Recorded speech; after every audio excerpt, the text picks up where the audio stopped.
Did you guys know that Warren Buffett, the man worth $150 billion, the greatest investor of all time, the WWE finance heavyweight champion of the world, pays less of a tax rate than his secretary? That is right. This man worth 150 Bs is paying less than a 20% tax rate.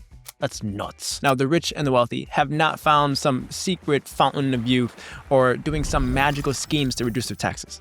They're using investments, businesses, and loans to reduce their tax rate, and I am going to reveal all of their secrets. I am going to show you guys how to legally, FYI, IRS, legally reduce your tax rate so that you can spend more money investing and saving instead of spending it on taxes. So let's dive in. What's up, guys? Welcome to the channel. This is your boy, Kenny Finance, and I am the guy that used to spend 50% of his income on taxes.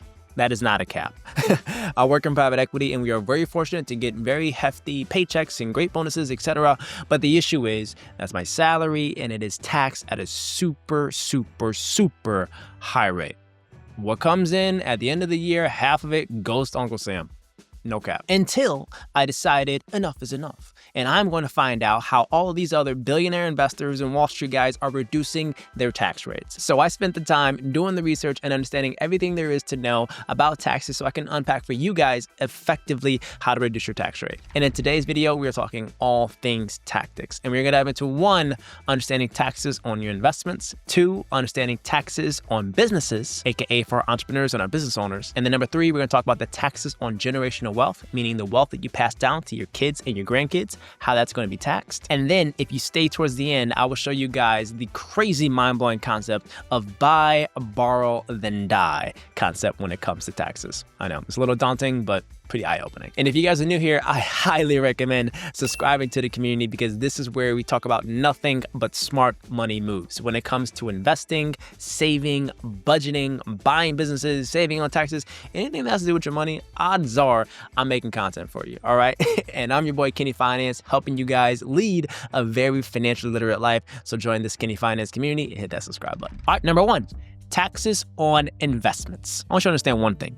The smart, wise, wealthy people out here, they don't rely on their wages, meaning their 9-to-5 day job. What they do is they live for their investments because investments not only just generate significant returns, but it transforms their tax profile that is drastically different from relying on your W-2. Tax 101. You have something called ordinary income, meaning your salary, and that is taxed at marginal tax rates depending on how much you make. And I think it can range from 10% all the way to 37%. That is your marginal tax rate, okay? So if you're making above $200,000, odds are you're swimming between that 30 to 37% ordinary income tax rate. That kind of hurts because a large chunk of your money is being eaten and sent to Uncle Sam. Now, let's talk about investments. Now, investments, you are hit with taxes at one key area. You are hit with a tax after you sell an investment. Meaning, if I buy a stock for $100 today and I sell it the next day, I have to pay a tax on how much I made. Now, the distinction is how long I hold a stock determines if I am taxed at short-term or long-term capital gains tax. In all my videos, when I talk about investing, I highly recommend that folks invest early, invest for the long term, and hold things for a very long period of time. I don't recommend day trading. I'm sorry. This just is not that channel. I am not your crypto guy. I am not your Forex guy. I'm not your day trading, drop shipping, blah, blah, blah, blah. I am a Wall Street guy that does private equity, like at fundamental businesses, invest, and I take what I learned on Wall Street and I give it to Main Street. And the best thing that I learned on Wall Street is to invest in quality businesses for the long run. There's no schemes about it.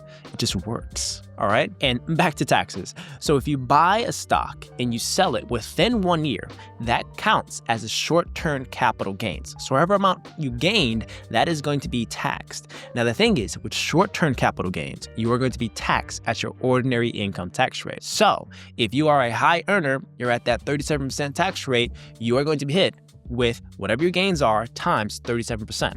So if we bought a stock for $100 and we sold it for $200, we have a gain of $100. And if we did that within 1 year, meaning we bought and sold within like a month, we have a $100 gain.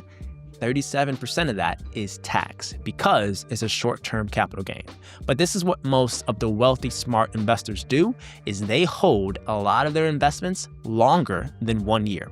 Because after that 1 year mark, it transitions from being taxed as short-term to long-term. And it transitions from being 37% if you're a high earner to a maximum of 20%, which is the capital gains maximum tax rate for investments. That's kind of genius, right? You literally cut the tax bill in half just by waiting for 1 year. And if you want to get a little swaggy with this, I highly recommend you guys look at tax-advantaged investment accounts and retirement accounts like Roth 401ks.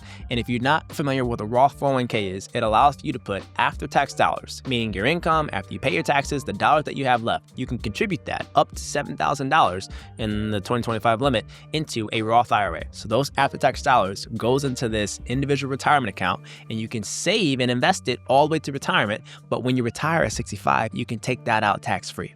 So that's another baller way to save on taxes in retirement using an investment account. So check out that Roth IRA.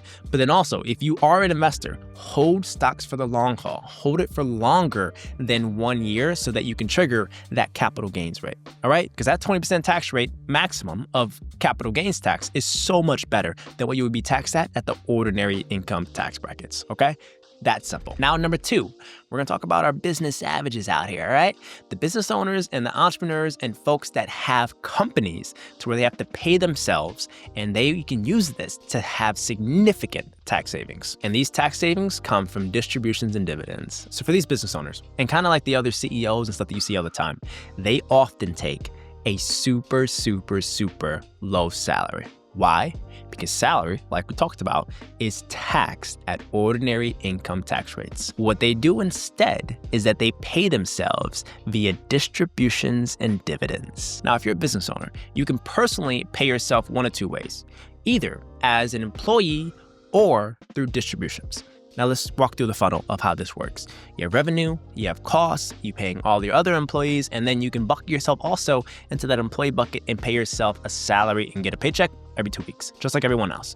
And then the remaining is going to be the profits and the cash flow that you can use to reinvest into the business, buy another company, X, Y, and Z. Or the other way is that after you pay your costs and your other employees, you can pay yourself salary-wise something that is minimal and average and expected for an owner or CEO at this kind of business. Not paying yourself a grand, amazing, luxurious, crazy, high-flying salary, but something that is the bare minimum that is acceptable for someone at your level in this kind of business of this size. An emphasis on that, because you can't pay yourself $1. You have to pay yourself that is something acceptable to the IRS.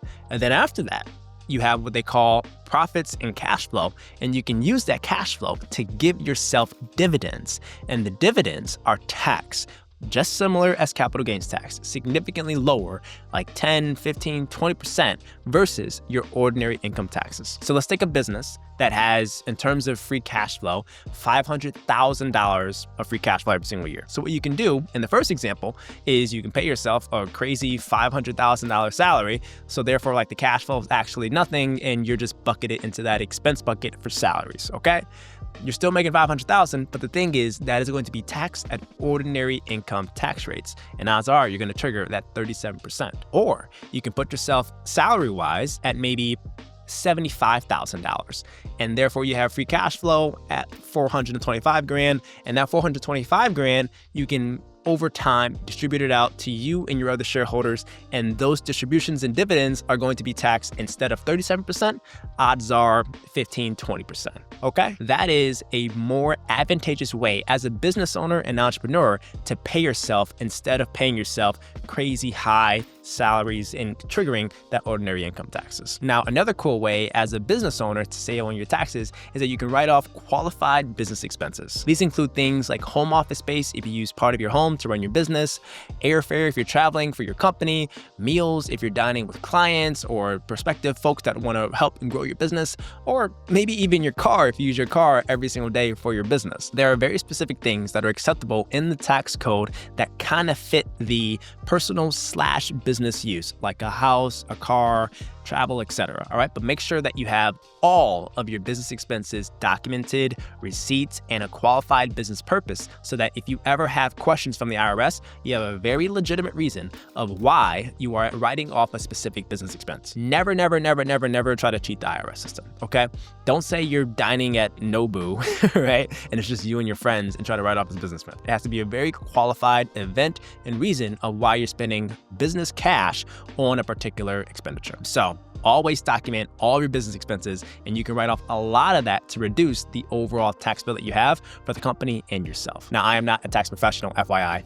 I probably should have said that at the beginning of this video, but I do not know the list of all the crazy deductions. You can Google that stuff and you can actually read the IRS tax code, and you can try to see what qualifies with your business expense, with what's acceptable at the IRS. So spend the time to understand these things and understand whether a business expense is deductible or not. But if you're a business owner, the beautiful thing about being a business owner are the deductions that help you limit how much cash you're going to be paying in actual tax. So check that out. Now, number 3 is taxes on generational wealth. And for this, I love this concept, and it's the step-up basis. And one of the quotes that stick into my head whenever I think about this is that one of my mentors, who's a super wealthy billionaire business owner, he told me is that the rich do not leave behind taxable income.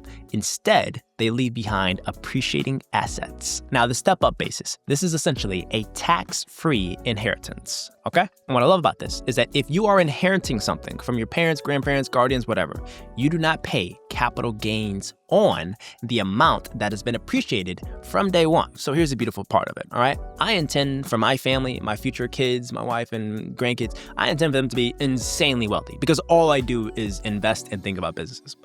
I make smart money moves, right? Because I'm a subscriber to my own channel. And yes, I do watch my own videos. But what I intend for my kids to inherit is stocks, real estate, etc. Now, here's the thing. If I buy a stock at $100 and it goes all the way to $1,000, there is $900 of gains. Assume I never sold it and I just transfer it down when I die, RIP Kenny, to my kids. My kids inherit a stock that is now at $1,000. Now, you might be thinking, what about that $900 gain? Does my kid pay a tax bill on that $900 gain? No. They inherited it. And what triggers is the step-up basis. Now, my kid has a new basis of $1,000 of an investment portfolio. Now, if that $1,000 portfolio grows to $2,000 and they sell it in their lifetime, they have to pay a tax on the gain from $1,000 to $2,000 instead of $100 to $2,000. So the kid only has to pay the capital gains tax on that $1,000 that is appreciated between the time they sold it and the time they inherited, instead of the time they sold it and the day that I originally invested. So that new step-up basis is incredible. Now just imagine if like my kids never sell, then give it to my grandkids. They never sell, give it to my great-grandkids. We're about to be the new Rockefellers, baby. But like nicer and do better things for the world, all right? But that is a really good example of why transferring wealth is so mission critical when you're giving investable assets instead of taxable income. There we go. So little Kenny Jr. and Kendalina, all right? You guys better be lucky that I'm building all this wealth and investing all the time and giving you guys investable assets instead of income, okay? So, love you guys. Just kidding. I don't have any kids yet. All right, moving on to number 4, taxes on everyday expenses. And for this, I learned about the buy, borrow, and die concept. And this I learned from that same mentor, and he told me that the rich do not sell investments. They take out loans against them. And I was like, bro, what? You want me to invest all this money and then go to a bank and then ask for a loan? You're tripping, bro. But then he broke it down to me. He was like, look here, little Kenny Finance. I'm gonna give you some free game right here, just like how I'm doing for you guys on this YouTube channel of giving free game. So hit that subscribe button.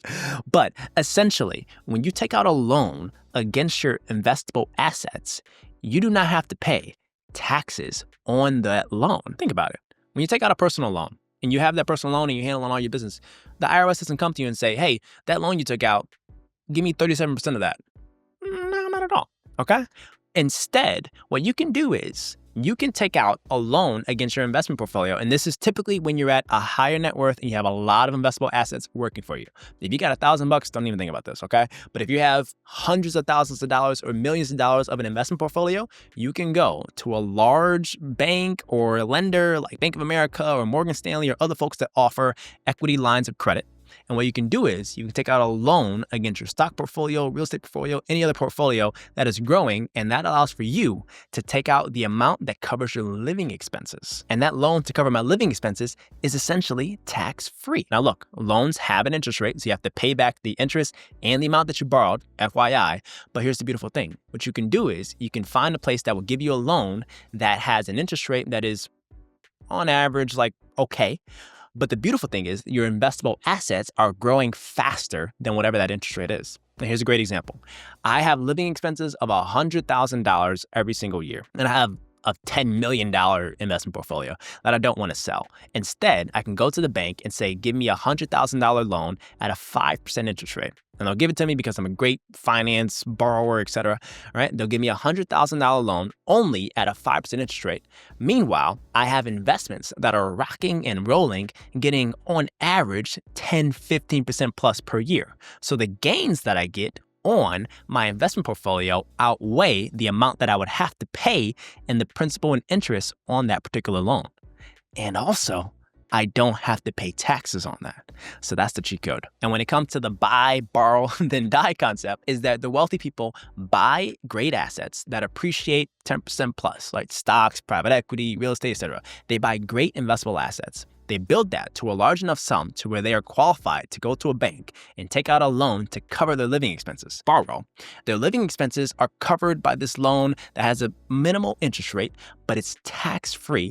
And then they die. And when they die, they transfer over their investable assets to their kids, tax-free, to give them new step-up basis. And therefore, the kids live a really good life because they have this large portfolio of investments. This is mind-blowing. And you're probably asking, like, how are they paying back the loan, etc. Once you have a large enough investment balance and you take out a minimal loan to cover your living expenses, the gains you get every single year from your investments, odds are that is probably a lot more than what the loan and the interest costs. So they sell some of that and trigger a little bit of capital gains tax, max 20%, FYI, and that covers the loan and the interest. But the beautiful thing is you are taking out a loan to cover your living expenses tax-free. But like I said, this is for the pros, the top dogs that have hundreds to millions of dollars of investable assets to work with. This is not for folks that are in debt or folks that are bad with the money, that don't know how to budget. These are for people that are the smartest of the smartest money makers, okay? AKA me and you, all right? And if you watch any to all of my videos, you will be in this kind of intellectual bracket of folks that make very, very, very smart investment decisions. And if you do that, you can take out a loan wisely to cover your living expenses tax-free, baby. Let's go. And this is not a brand new concept. A lot of the wealth management firms that offer retail services to rich people like JP Morgan, Morgan Stanley, Bank of America, Raymond James, you name it, they have something called securities-based lending, meaning they take your investment portfolio and they offer you a loan package based on how good your investments are, as well as how much you have in investable assets. And they will offer you an affordable, a nice loan that can cover your living expenses. And if your investment returns outpace the whatever costs in terms of interest for that loan, it's a smart play. But like I said, and I'll reiterate this over and over and over again, you have to be intelligent with your dollars to do securities-based lending effectively, meaning you are an incredible budgeter of your money. You have a good, sound source of reliable, consistent income, and you have a very diversified investment portfolio. If you got a crap ton of crypto, do not go to JP Morgan asking for securities-based lending. That can literally fall 90% in like 2 hours, okay? But if you have a diversified investment portfolio in the hundreds to thousands to millions of dollars